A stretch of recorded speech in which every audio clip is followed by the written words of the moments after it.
Hey everyone, wanted to do a video on this. Let's see here. Recently, I've been doing some selling. Really don't know why. It's kind of confusing, but to me as well. Sold a couple of my high-enders. I sold my Hinderer. Also sold my SAR 1911. And basically a lot of it had to do with paying bills.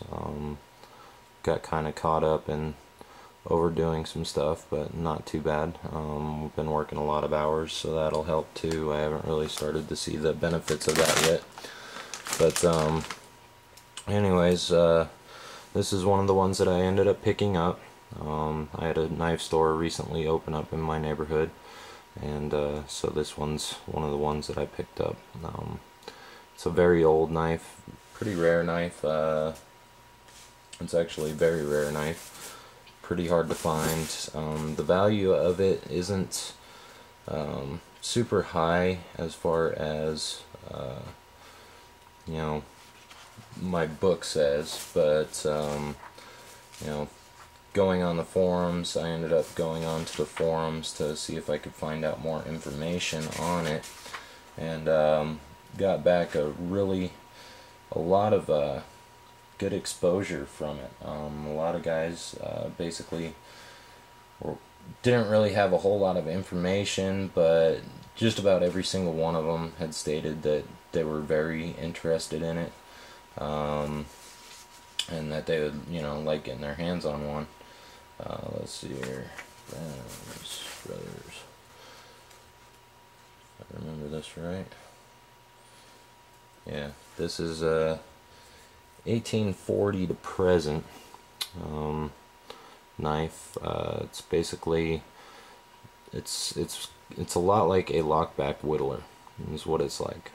It's a little bit longer than your typical whittler, and it's got something a little bit different in the blade, which is it has this sort of long, elongated type doctor's pen knife, rather than an actual whittler's blade.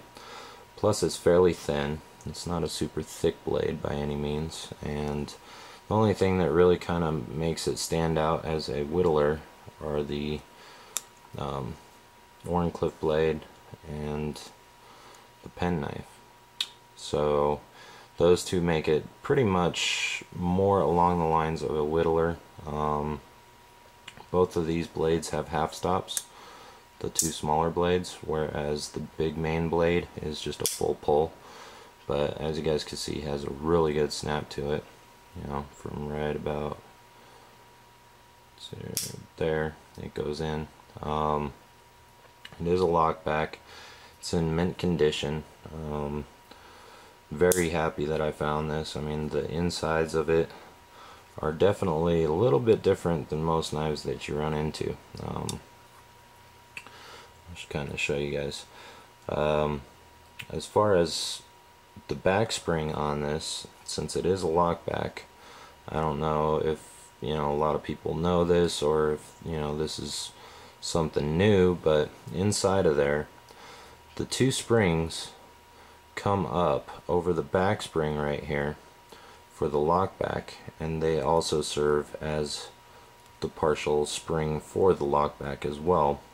But one thing that's unique about it is they also form a kind of seating for the blade, which is kind of cool. So the blade goes in and it ends up seating itself right in between those two things, so that it's pretty much, you know, it's not super locked in place, but it is more locked in place than it typically would, because it's seated inside of there.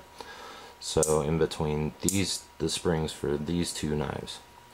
So as you guys can see, if I can get it to focus, those springs come in and they go up inside of there and over the actual locking part of the main blade, so that when it locks into position, they also spring down and add some tension to that back spring, which is pretty cool. Not sure if, you know, all whittlers do that, but definitely cool.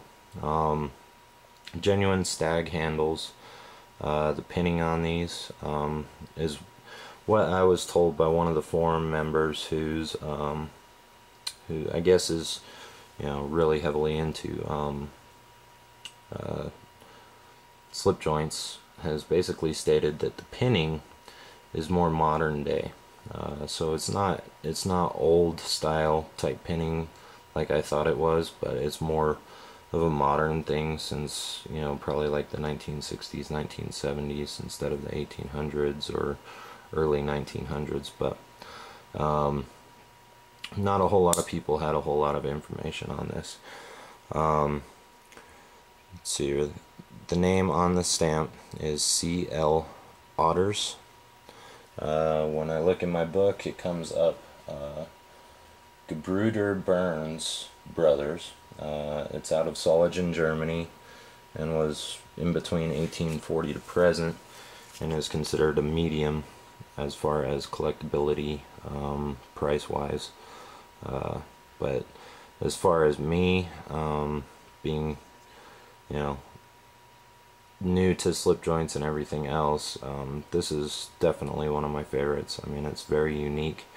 Definitely a lot different than, you know, all the other knives that I have that are just, you know, typical trappers, typical jackknives, but definitely something a little bit unique to me. Really like it. One thing about usually one thing that you get about whittlers is usually the whittler blade is very thick in comparison to the little, you know, secondary blades, basically because of the fact that it uses both the back springs of the pen blades is usually the typical, plus it's usually, you know, your more used blade. But in this circumstance, this one still is very, very fine. I mean, it's very thin. It'd be hard in comparison, but here's my Schatten Morgan, and it still is thicker than the Schatten Morgan, and this is a trapper, full size, which they have decent blade thickness, but for a whittler, this has a very thin blade, very sharp thin blade, I might add. As I just ran my finger across it, I could feel it cutting into my finger. So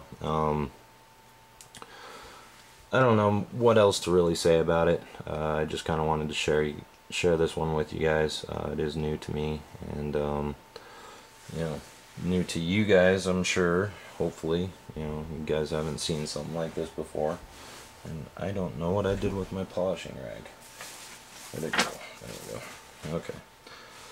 Sorry, somebody had commented, polish your knives, but yeah, I like to keep these ones clean. It does have some rub marks, but otherwise it's in mint condition, minus going across it and smearing some fingerprints, but otherwise it's in beautiful condition. Everything's very well polished, and for being as old as it is, in excellent condition. I did pick up some others from this gentleman, and we'll be doing videos on those as well. And I don't know when I'll be uploading this one, whether or not if it be before the others, but very old, very cool knife. It's not super old, but definitely along the lines of something very special to me. So hopefully you guys enjoyed the video, and look forward to more. Thanks for watching. Bye.